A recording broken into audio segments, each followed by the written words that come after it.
ठंड में गरीब का घर पेड़। सर्दियों की ठिठुरती रातें इंसान के जीवन का असली संघर्ष उजागर करती हैं।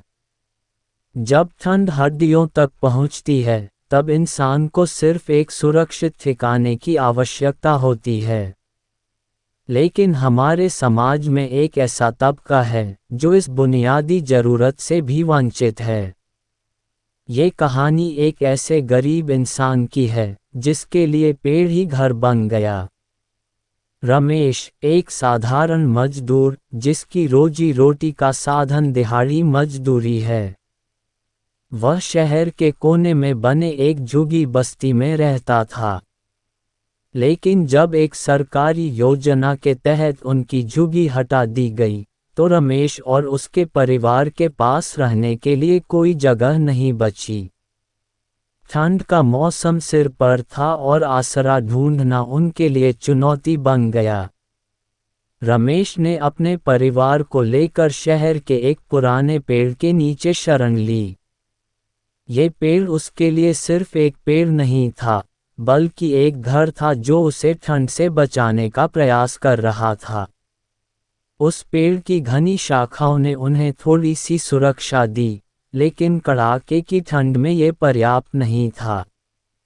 पेड़ रमेश और उसके परिवार के लिए प्रकृति का उपहार था। दिन में उसकी छाया उन्हें धूप से बचाती और रात में उसकी मोटी शाखाएं ठंडी हवाओं को रोकने का काम करतीं। रमेश ने पेड़ की जड़ों के पास सूखे पत्तों का बिस्तर बना लिया था। उसकी पत्नी ने लकड़ियों से चूल्हा बना लिया था, जो पेड़ से गिरी टहनियों के सहारे जलता। रमेश के बच्चे इस पेड़ के नीचे खेलते और जब कोई मदद नहीं मिलती तो उसी पेड़ के सहारे दिन गुजारते। ये पेड़ गरीब परिवार के लिए एक आसरा बन गया था, एक ऐसा घर जिसे वे अपना कह सकते थे। सर्दी का मौसम जैसे जैसे बढ़ा, रमेश का संघर्ष और भी कठिन होता गया। रात के समय तापमान शून्य के करीब पहुंचने लगा। उनके पास पहनने के लिए पर्याप्त कपड़े नहीं थे और न ही ओढ़ने के लिए कंबल। ठंड से बचने के लिए वे एक दूसरे से चिपक कर सोते, लेकिन ठिठुरन खत्म होने का नाम नहीं लेती। एक रात इतनी ठंडी थी कि रमेश की छोटी बेटी बीमार हो गई। उसके पास न तो दवा थी और न ही डॉक्टर को दिखाने के पैसे। वह अपनी बेटी को गोद में लेकर उस पेड़ के नीचे बैठा रहा और उसकी हालत को बेहतर होने की दुआ करता रहा। रमेश के पास से हर दिन कई लोग गुजरते थे, लेकिन बहुत कम लोग उनकी स्थिति पर ध्यान देते। कुछ ने उन्हें थोड़ी मदद की, जैसे पुराने कपड़े या थोड़ा खाना, लेकिन अधिकांश लोग उन्हें नज़रअंदाज करके आगे बढ़ जाते। रमेश को समझ में आ गया था कि इस दुनिया में गरीबों का दर्द कोई नहीं समझता। उसने खुद से वादा किया कि अगर कभी उसकी स्थिति बेहतर हुई, तो वह दूसरों की मदद करेगा। एक दिन एक समाजसेवी संगठन के लोग उस इलाके में आए। उन्होंने रमेश और उसके जैसे कई लोगों की हालत देखी। उन्होंने रमेश को कंबल और गर्म कपड़े दिए और उसके बच्चों के लिए दवाई का इंतजाम किया। यह मदद रमेश के लिए किसी वरदान से कम नहीं थी।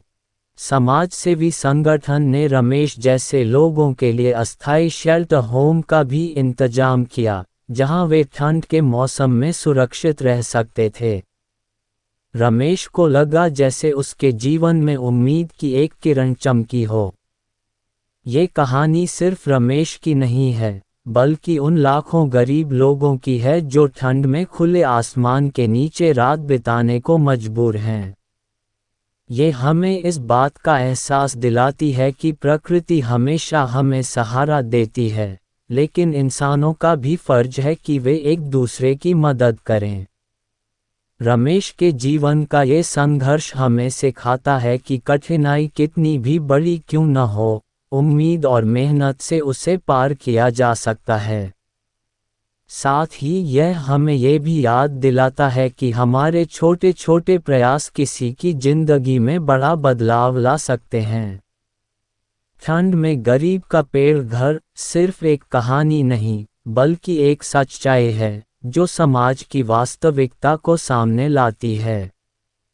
इस कहानी से प्रेरणा लेते हुए हमें ये सुनिश्चित करना चाहिए कि हमारे आसपास कोई भी ज़रूरतमंद बिना मदद के न रहे। प्रकृति ने हमें बहुत कुछ दिया है, अब हमारी बारी है कि हम इसे वापस समाज को दें।